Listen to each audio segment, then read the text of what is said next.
What do home inspectors look for? And do you need to get a home inspection? That's what I'm going to talk about today.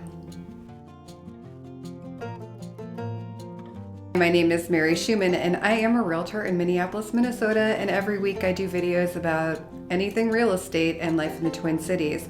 If those are topics that you're interested in, I encourage you to go ahead and hit the subscribe button, then hit the little bell right next to it and you'll be notified every time I post a new video. If you are interested in anything about buying or selling a home or relocating to the Minneapolis area, I have free downloads in the description below this video.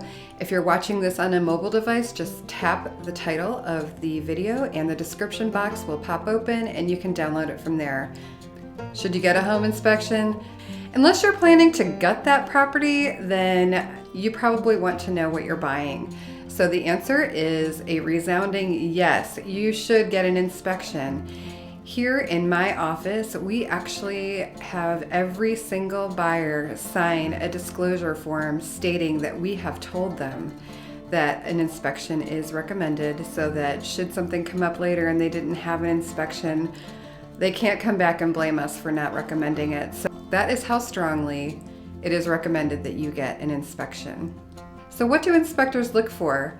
Well, when you're coming through a house and you're looking at it, you're probably looking at finishes. So do you like the paint colors? Do you like the layout? Do you like the appliances?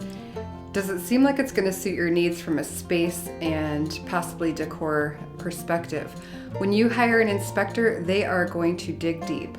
In Minnesota, if you've actually managed to get an offer accepted, the next stage that you get to is called the inspection period, and it's typically 10 days, although that is negotiable. And during that time, you are able to have the property inspected. At a minimum, you should do the basic property inspection. What inspectors look for are health and safety issues with the property. So they're going to look at the electrical and the plumbing. They'll run all your faucets and make sure they're functioning, flush the toilets. They're going to check the insulation in your attic and look at your roof, check your furnace, all of those things that you may have just kind of bypassed. They're looking at the fundamentals of the house and making sure that what you're buying is something that you can actually live in and live with. Now, if they find things that are wrong with the property, they're going to issue a report to you, and don't be intimidated by this. I think that buyers in general, if they haven't bought a house before, when they get that home inspection report, they can feel like the sky is falling because there is so much in it. They tell you everything from switch plate covers down to foundation cracks. They usually take pictures and then explain the flaw with what they saw and what they see as the potential fix.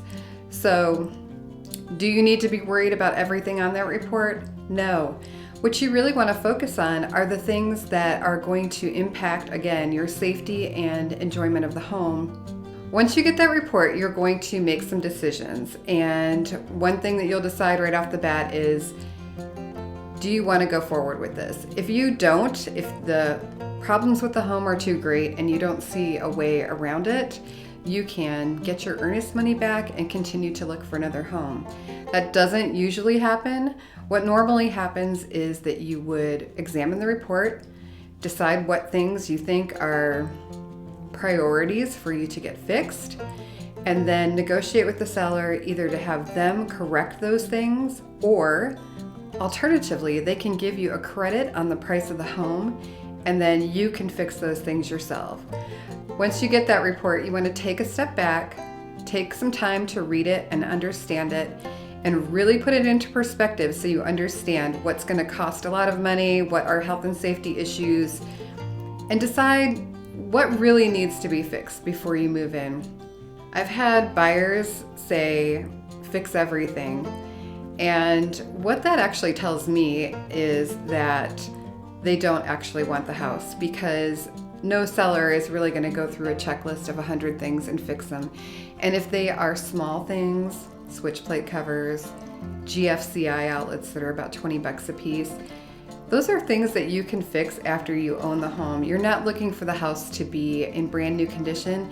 And even if it were in brand new condition, you're still going to get an inspection report with things that need to be changed. So, no house is perfect. You want to get to a point where you feel that you can comfortably live in that home and not be worried about your health and safety. Other inspections that you might want to consider are radon. You might want to have your sewer line scoped out to the street to make sure that that line is intact and doesn't have a lot of tree roots in it. If you're buying in a rural area, the seller may be required to also provide you a certification on their septic tank and their well. So you're going to really look at all facets of the property to make sure you're not actually buying a problem. You know, an inspection may be a few $100s, but that few $100s up front is going to potentially save you a lot of heartache on the back end. So it is definitely worth it to go ahead and have that inspection done before you sign the papers, and any unfound problems belong to you. Hey, thanks so much for watching my video today. I really appreciate it. Let me know if you have any questions or if there's anything you'd like to see, and I'll be happy to consider doing a video on that topic.